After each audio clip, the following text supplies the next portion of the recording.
Hello, everybody. Thank you for attending a presentation about Activeport. Let me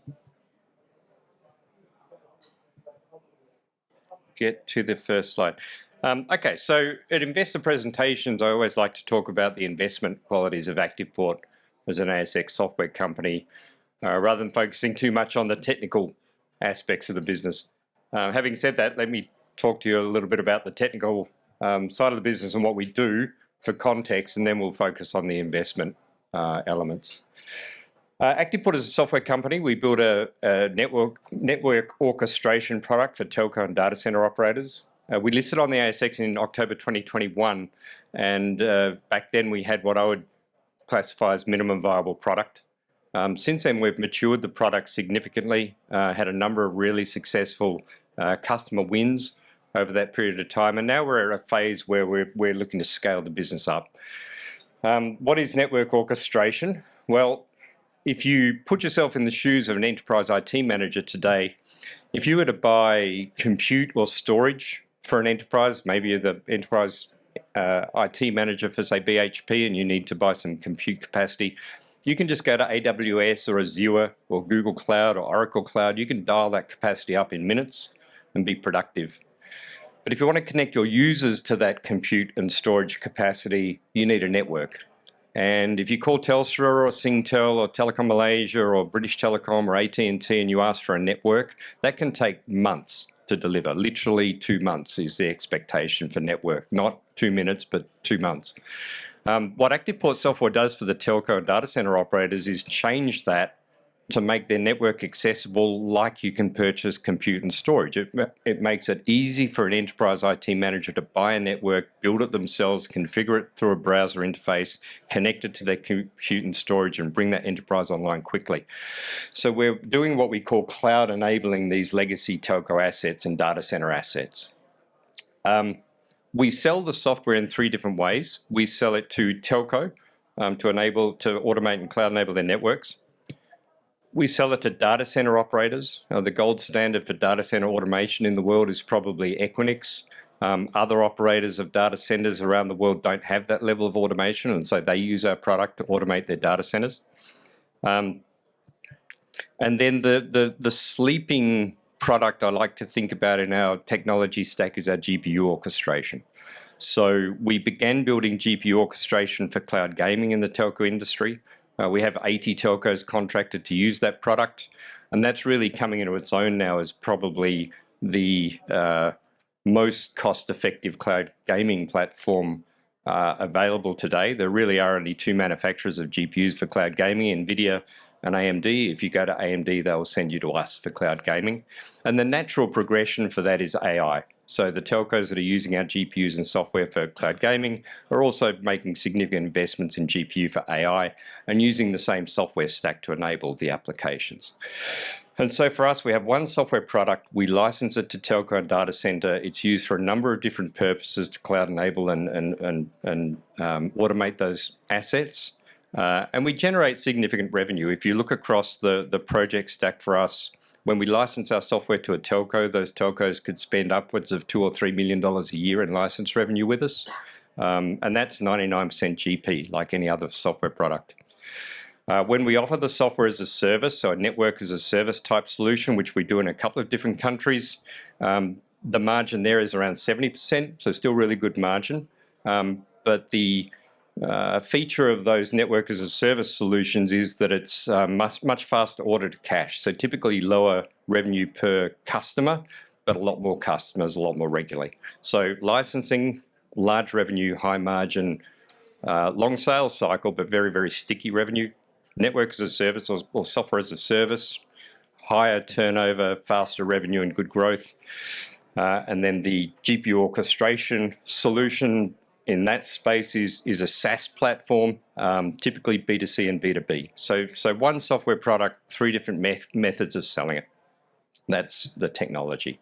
But if we think about what makes Activeport a good investment as opposed to great technology, I like to think of software companies or tech companies as having these 3 key features. The first is a broad market. So if you're going to be a successful software vendor, you have to have a broad market. High ARPU, and not to say that you can't make money from low ARPU, but it's typically a much bigger capital investment. And so in our case, we're chasing those larger enterprise deals because it's a lower capital investment, much better return on that capital. And then recurring revenue. Obviously, you want a software business that has good recurring revenue. You don't want a software business where everybody has to get out of bed every morning and repeat what they did yesterday to create sustaining revenue. You want to have a business like ours where customers commit to the software and they use it for 20 years or more. So they're the features that we look for. And does Activeport deliver across those elements? Well, we have across data center, telco, and GPU. Those industries have around a $4 trillion target addressable market. Our revenue per customer is in multiple millions, and so that ARPU number is very, very high for our telco and data center operators. And the term of use for our software is 5 years plus. One of our Indian telco customers recently said to us that they expect this to be a 25-year plus relationship. And so across telco, data centers, GPU, and AI, we think that Activeport delivers those three key things. A large addressable market, solid recurring revenue, and very high revenue per customer. And so the question is, why invest in Activeport and why now? And I think it comes down to three key features: risk, competition, and timing. And I'll deal with each of those individually. So if we think about risk, if you look at any startup software business, and we sort of classify ourselves as a startup from 2021, you have to peel back the layers of risk to get to the point where you can scale the business. And we think we're there.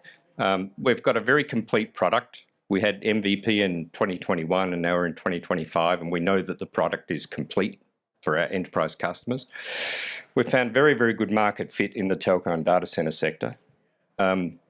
We're very sound financial structure, and we've worked very hard in the last year to make sure our balance sheet is solid.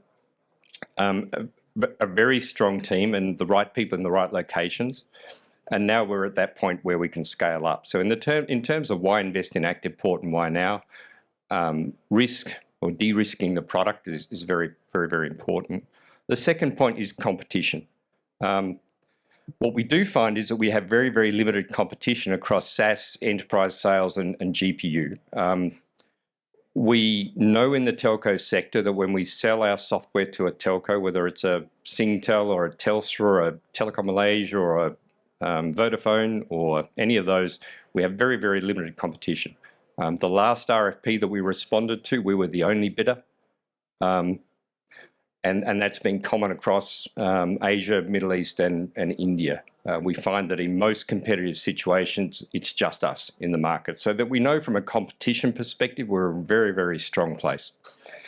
And if you look at our GPU business, where we're orchestrating GPU for cloud gaming and for our AI, there's a natural moat there. There are only two GPU manufacturers of significance in the world, NVIDIA and AMD. And in the cloud gaming space, if you go to AMD, they send you to us.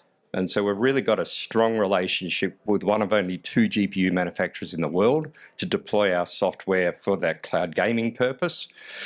And we expect to see a similar sort of situation for AI applications, particularly in visual applications and robotics. So our relationship, our competition in our core telco market and data center market is very, very thin. And we have a natural moat forming around the AMD hardware stack for GPU orchestration as well. And the third thing is timing. We have done a lot of work to tidy up our balance sheet, and so I'll just step through some highlights here. So this is our first half number to January, and you can see that our recurring revenue base, if we take out the one-off deals, our recurring revenue base last year was $11 million. In the first half of this year, it's 5.3, so that's quite consistent. Now we've got a number of new customers coming on board and some new products being released that will start to step that recurring revenue base up significantly over the next few quarters. So we're really happy with our recurring revenue base. Our total revenue last year was $15 million because we had some one-off, and it's a recurring theme for us. We have these one-off license deals of multi-million dollars, which is fantastic because it's all profit. It goes straight to the bottom line, but it makes our revenue quite lumpy over the quarters. So last year we had a $3.3 million one-off license revenue deal, which got us to $15 million. This year, if you look on the ASX, we have another one of those deals, which is $4 million of revenue and $6.2 million of cash. Now, we haven't booked that yet, but if we did, then our first half year would have been $9.3 million compared to a full year of $15 million last year. So we think on a revenue basis, we're going really, really well. You can see that as the amount of software sales increases as a proportion of our total revenue, our gross profit is heading up. So last year, 54%, this year, 67%, and that should grow up into the high 80s quite quickly. So our GP is really, really solid. What we're most excited about is our debt. If I look back to the IPO, we had around $4.8 million of debt. We've got that down to less than $1 million today. And so we've really worked hard to make sure that we tidy up the balance sheet and eliminate the debt that we had there. And I always talk about it was friendly debt. Some of it was R&D lending, which we've eliminated and returned. Some of it was vendor finance, which I sort of feel is safe debt. Nonetheless, it's really good to see that debt line dropping quite significantly. So in terms of why invest in Activeport, why now? We've de-risked the business. The product has got perfect market fit, and we're starting to scale the revenue. We find very little competition in our key markets, which is fantastic, and we feel the financial situation of the company is really, really solid. So now we're in a position where we can scale the business quite rapidly, and hopefully our share price will start to go with that. So from an investment opportunity perspective, we are chasing an average revenue per user across the business of $50,000 a month or more. And that's proving to be quite successful. Some of our new customers are spending upwards of $300,000 a month with us in license revenue, so I think we're in the right place there. If you look across the landscape, there are 751 major telcos in the world. That's tier 1 telcos. If you add data center operators and then the tier 2 ISP market as well and the tier 2 local carriers, there's at least 2,000 prospects globally for us. And right now we're operating very successfully across Southeast Asia, India and the Middle East. In India, for example, the top 5 telcos in India all use our software in one way, shape or form. In the GPU side, we're about to roll out another 1,000 GPUs to Reliance Jio, which in terms of consumer markets is the second largest consumer network on the planet with 470 million subscribers. So we're finding that we've got, in those 2,000 prospects, we've got some really good use cases now across the landscape of telcos. And the opportunity for us is to continue to scale in those 3 regions and then really open up in Europe and North America and South America as well. And we have very, very successful technology. We know we lead the market in some key niches around GPU. We know we lead the market in orchestration, what we call vendor agnostic orchestration for data centers and telco. And we know that those industries are growing very, very quickly. The data center industry is growing probably 100% or more compound. The telco industry, come rain or shine, will always grow at around 30%. So we know that the industries we're in have got natural growth and natural resilience to market trends. So we find that our revenue's on track, we're growing fast, we've got a fantastic prospect base and some really, really market-leading excellent technology. So with that, I will close. Thank you very much.